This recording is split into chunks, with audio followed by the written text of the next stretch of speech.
नमस्कार, मैं हूं मनीष सिंह और आप देख रहे हैं दबंग इंडिया।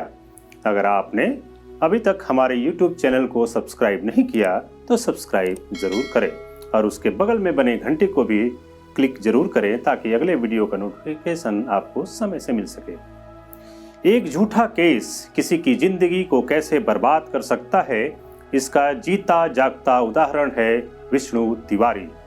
एक झूठे केस ने इस आदमी की पूरी जिंदगी बर्बाद कर दी। ये कहानी है उत्तर प्रदेश के ललितपुर में सिलावन गांव के रहने वाले विष्णु तिवारी की। विष्णु तिवारी को लगभग 20 साल तक उस जुर्म के लिए जेल में बिताना पड़ा जिसे उन्होंने कभी किया ही नहीं। इन 20 सालों में विष्णु तिवारी से वो सब कुछ छिन गया जो उनका था। उनकी माँ, उनके पिता और उनके 2 भाइयों की मौत हो गई। लेकिन कानून की पेचीदगी देखिए कि विष्णु तिवारी अपने परिजनों को अंतिम बार देख भी न सके। उन्हें पैरोल नहीं मिला। लेकिन यही विष्णु अगर ताकतवर और पैसे वाले होते तो शायद उन्हें भी पैरोल मिल जाता। इलाहाबाद हाई कोर्ट ने विष्णु को अब बेगुनाह माना है और फिर 3 मार्च 2021 को उसे आगरा सेंट्रल जेल से आजाद कर दिया गया। विष्णु तिवारी की यह कहानी भारत में SC/ST एक्ट के दुरुपयोग की भी कहानी है। यह केवल कहानी नहीं बल्कि एक ज्वलंत उदाहरण है जो हमारे सिस्टम पर सवालिया निशान खड़े करती है। अब प्रश्न उठता है कि क्या हुआ था और 20 साल पहले क्यों जाना पड़ा था विष्णु तिवारी को जेल। तो कहानी ये है या कहें कि कहानी ये बनाई गई कि विष्णु ने 16 सितंबर सन 2000 को घर से खेत जा रही अनुसूचित जाति की एक शादीशुदा महिला का रेप किया और जान से मारने की धमकी देकर उसे छोड़ दिया। महिला अपने घर पहुंचती है लेकिन किसी से कुछ नहीं बताती। अचानक 3 दिन बाद महिला के घर वाले पुलिस स्टेशन पहुंचते हैं और बताते हैं कि इस महिला के साथ विष्णु तिवारी ने रेप किया है। इसके बाद महिला के बयान पर वहां की स्थानीय पुलिस विष्णु को गिरफ्तार कर लेती है और उसके खिलाफ रेप और SC/ST एक्ट के तहत मुकदमा दर्ज हो जाता है। मामला जिला न्यायालय पहुंचता है। जिला अदालत ने 23 साल के विष्णु को दोषी मानते हुए दुष्कर्म के लिए 10 साल और SC/ST एक्ट के अपराध में 10 साल की सजा सुनाई। अदालत के फैसले के बाद विष्णु को आगरा सेंट्रल जेल में भेज दिया गया। किसी ने विष्णु की बात नहीं मानी। वह अपराधी न होते हुए भी जिला न्यायालय द्वारा अपराधी माना गया। विष्णु तिवारी को जेल से बाहर निकलवाने के लिए उनके घर वालों ने अपनी जमीन तक बेच डाली, लेकिन कोई फायदा नहीं हुआ। यहाँ तक कि विष्णु को अपने परिजनों के मरने पर बेल तक नहीं मिली। उसके घर वालों ने उसे न्यायालय से न्याय दिलवाने के लिए अपनी 7 एकड़ जमीन भी बेच दी, लेकिन उनके वकील विष्णु को न्याय दिलवाने में असमर्थ रहे। धीरे धीरे विष्णु का पूरा परिवार भयंकर गरीबी में पहुंच गया। इधर विष्णु जेल में रो रो कर समय काट रहा था, उधर उसका परिवार सदमे में था। इसी सदमे के कारण 2013 में विष्णु के पिता का देहांत हो गया। अगले ही साल उसकी मां का भी देहांत हो गया। कुछ समय बाद विष्णु के बड़े भाई का दिल का दौरा पड़ने से मौत हो गया। यही नहीं, उसके छोटे भाई का भी कुछ समय बाद दिल का ही दौरा पड़ने से निधन हो गया। 2012 में यह मामला इलाहाबाद हाई कोर्ट पहुंचा था। तब कोर्ट ने कहा कि इस मामले में विष्णु के खिलाफ कोई पुख्ता सबूत नहीं है।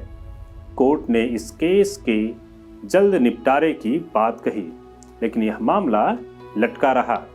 9 साल और गुजर गए। तब जाकर 2021 में इलाहाबाद हाई कोर्ट ने विष्णु को बेगुनाह मानते हुए उसे रेप और SC/ST एक्ट से मुक्त किया। अदालत ने माना कि जिन 6 गवाहों ने गवाही दी वे भ्रामक थे। उनके द्वारा दी गई गवाही एक दूसरे से मैच नहीं कर रहे थे।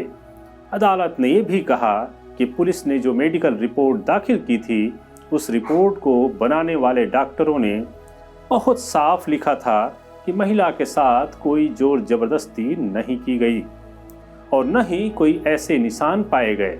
एक बेगुनाह व्यक्ति 20 साल तक जेल में रहा। अदालत ने इस पर बहुत अफसोस जाहिर किया। आगरा सेंट्रल जेल से रिहा होने के बाद विष्णु तिवारी ने मीडिया को बताया कि उन पर झूठा मुकदमा किया गया था। विष्णु ने बताया कि जमीन को लेकर विरोधी पक्ष के साथ विवाद था। महिला के घर वाले उसकी जमीन खरीदना चाहते थे, लेकिन विष्णु जमीन बेचने को कतई राजी नहीं। तब उसे दबाने के लिए ही विरोधियों ने पुलिस स्टेशन में उसकी झूठी शिकायत दर्ज कराई। आरोप झूठा था, इसलिए पुलिस ने 3 दिन तक मामले को लटका कर रखा। लेकिन राजनीतिक दबाव में पुलिस ने उसके ऊपर रेप व SC/ST एक्ट के तहत केस दर्ज कर उसे जेल भेज दिया।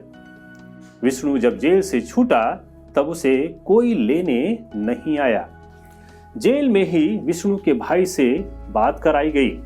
तब उसके भाई ने बताया कि वह उसे लेने आगरा नहीं आ सकता, क्योंकि उसके पास इतने भी पैसे नहीं कि वह आगरा पहुंच सके। इधर विष्णु जब बाहर निकला तब उसके पास 600 रुपए थे, जो उसने जेल में काम कर कमाए थे, वो भी 20 साल में। उसे कुछ समझ नहीं आ रहा था। 20 साल वह जेल में रहा। इन 20 सालों में दुनिया बहुत बदल गई थी। अपने गांव, अपने घर कैसे जाए, उसे कुछ समझ नहीं आ रहा था। फिर किसी की सहायता से वह अपने घर पहुंचा। जब वह गांव पहुंचा तब उसके गांव वालों ने उसका बहुत स्वागत किया। लेकिन विष्णु तिवारी के पास न तो रहने के लिए घर है, न पैसे और न ही अपनी जमीन। विष्णु ने सरकार से उचित सहायता मांगी है। 20 साल के बाद विष्णु तिवारी को इलाहाबाद हाई कोर्ट ने बेशक आजाद कर दिया, लेकिन इस मुद्दे पर अब कई सवाल खड़े हो रहे हैं। विष्णु तिवारी को बेगुनाह होते हुए भी 20 साल तक जेल में रखा गया। इसकी जिम्मेदारी कौन लेगा? क्या विष्णु तिवारी पर गलत आरोप लगाने वाली महिला और उसके परिजनों को कड़ी सजा मिलेगी? अगर हाँ तो कब, और नहीं तो क्यों? विष्णु को उसके 20 साल अब कौन लौटाएगा? क्या उसे 20 साल के लिए हर्जाना नहीं मिलना चाहिए? क्या SC/ST एक्ट को अब समाप्त नहीं कर देना चाहिए, जिसका दुरुपयोग होने का साक्षात नमूना है विष्णु तिवारी? आज के क्राइम स्टोरी में बस इतना ही। यह स्टोरी आपको कैसी लगी हमें जरूर बताएं। वीडियो को लाइक करें, शेयर करें और हमारे YouTube चैनल को सब्सक्राइब नहीं किया तो सब्सक्राइब जरूर करें। धन्यवाद।